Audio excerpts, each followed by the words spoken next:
আপেক্ষিকতার তত্ত্ব আবিষ্কার করা আর একটি টার্কির ভেতরে নিজের মাথা ঢুকিয়ে ফেলা। আপাত দৃষ্টিতে এই দুটি কাজের মধ্যে কোনো মিল নেই। একজন বিশেষ শ্রেষ্ঠ বিজ্ঞানী, অন্যজন পৃথিবীর শ্রেষ্ঠ নির্বোধ চরিত্রের অভিনেতা।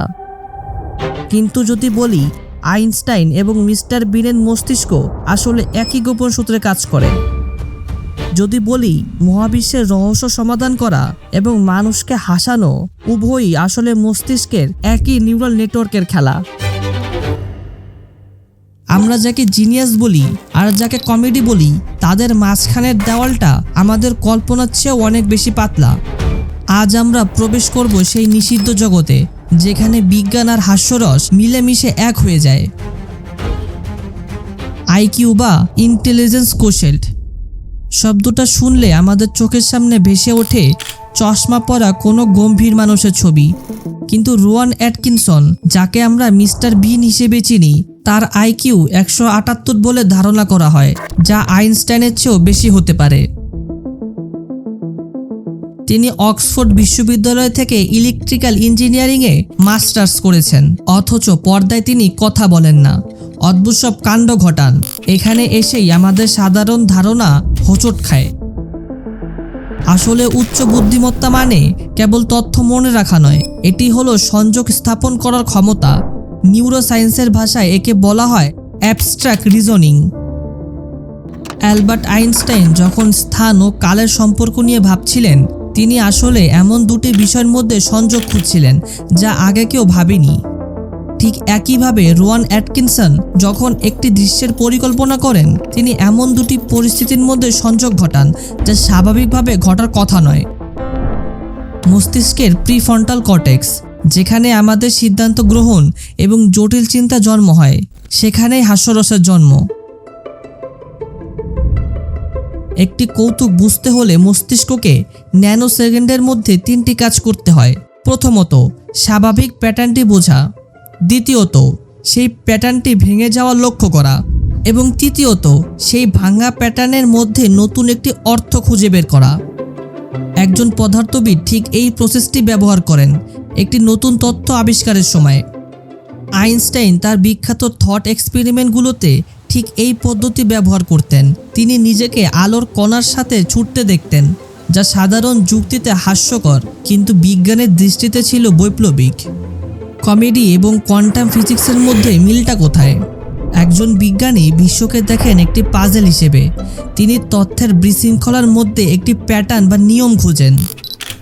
একজন কমেডিয়ানও বিশ্বকে দেখেন একটি পাজেল হিসেবে।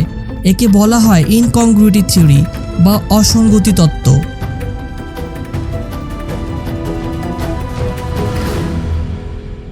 নিউটনের মাধ্যাকর্ষণ সূত্র যখন কিছু নির্দিষ্ট ক্ষেত্রে কাজ করছিল না, তখন আইনস্টাইন সেই অসঙ্গতি লক্ষ্য করেছিলেন। সবাই যা স্বাভাবিক বলে মেনে নিয়েছিল, আইনস্টাইন সেটাকে প্রশ্নবিদ্ধ করেছিলেন। তিনি বলেছিলেন স্থান বাঁকা হতে পারে। এটি সেই সময়ের মানুষের কাছে ছিল একটি কৌতুকের মতোই অবাস্তব, কিন্তু এই অবাস্তব চিন্তাই ছিল মহাবিশ্বের চরম সত্য। অর্থাৎ একজন জিনিয়াস এবং একজন কমেডিয়ান উভয়ই সমাজের প্রচলিত চশমা খুলে বিশ্বকে নগ্ন চোখে দেখার সাহস রাখেন। তাদের কগনিটিভ প্যাটার্ন বা চিন্তার নকশা একই। তারা সোজা রাস্তা না হেঁটে চিন্তার বাঁকা পথ বেছে নেন। ইতিহাসের একটি বিশেষ মুহূর্তে এই দুই জগৎ মিশে গিয়েছিল। চার্লি চ্যাপলিন এবং অ্যালবার্ট আইনস্টাইনের সেই বিখ্যাত সাক্ষাতের কথা ভাবুন।